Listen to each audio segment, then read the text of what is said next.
What if I told you that one simple question could stop rumors, cut through drama, and create a more positive, productive kitchen culture? So in this video, I want to share with you one of my short, simple, straightforward tests that you can share with your team and use yourself to make sure that you're not getting sucked into the BS that can sometimes happen around the holidays or with a staff that gets a little bit annoyed.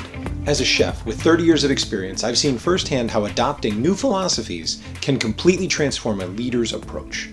Early on in my career, I realized that leadership wasn't just about managing tasks, it was about how I approached challenges, fostered communication, and created a culture of trust and focus. By integrating strategies like this into my own operation, I learned to cut through distractions, clarify expectations, and empower my team. This shift in perspective not only elevated my leadership, but also equipped me as a coach for executive chefs to guide others in achieving that same transformation. If you're ready to elevate your leadership and bring clarity, focus, and empowerment to your kitchens, let's work together.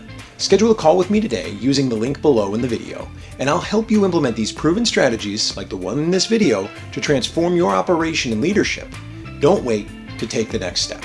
Schedule a call now. And there's one question that breaks down so much nonsense and quickly diffuses most any situation in what could become a toxic environment or even in ridiculous conversations. Oftentimes I remember back to when a cook would come to me and they'd talk about so-and-so talking about them, or they'd find a letter, or they'd hear something, or they'd come to me with something that they heard from somebody else that they thought that they had heard about me saying about them.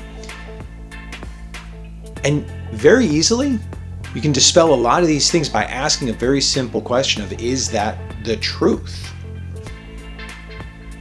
Break that down a little bit.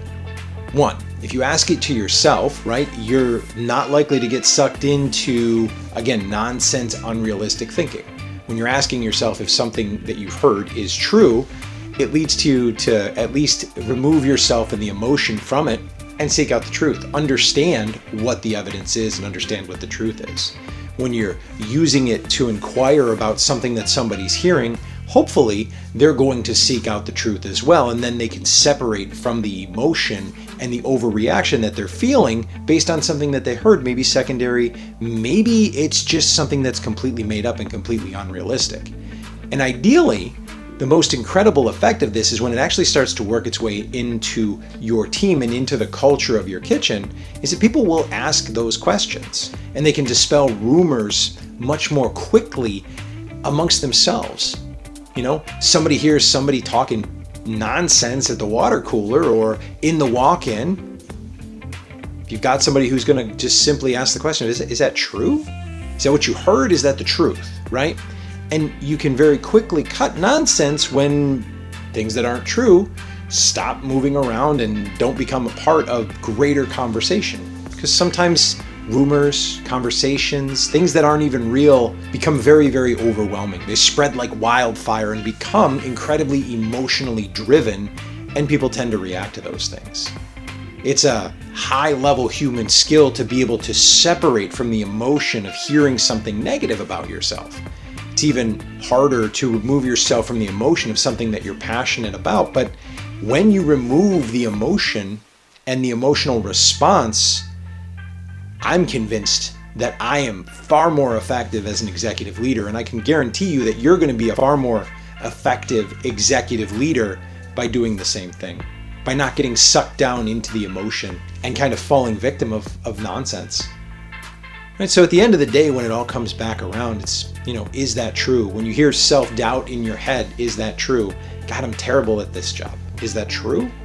I know I've said to myself, I suck at doing many things because I've definitely failed a lot. But at the end of the day, I don't know if I could say that I truly suck. I've definitely been bad at things for a while, but I have worked through them. It's a nice way to pick up the pieces, put yourself back together, and it's a great thing to share with people who are dealing with it just on a different level. It's a great way to keep the positive energy in an environment and to remove unnecessary rumors and low-level human function that just sucks the life out of everybody, that are the hallmarks of a really, truly toxic culture. Asking, is that true, is a simple tool, and that's what makes it so effective. Whether you're addressing team concerns, managing your own self-doubt, or cutting through kitchen rumors, this question helps separate emotion from fact, leading to clearer thinking and better decision-making. Its ripple effect on your culture can be extraordinary.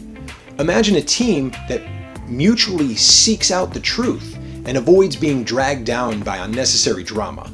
It's a small shift that can make a massive impact. If you're ready to take your leadership to that next level and bring this kind of clarity and focus into your operation, I'd love to help.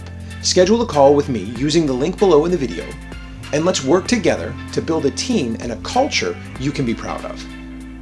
Well, just figured I'd share that quick one with you because I think it's a really valuable piece and it makes a world of difference in the right situation. And don't forget to like this video, share it with your team, and subscribe for more insights into leading your kitchen with confidence and purpose so that you can thrive as an executive chef. Thank you for watching, and I'll see you in the next video.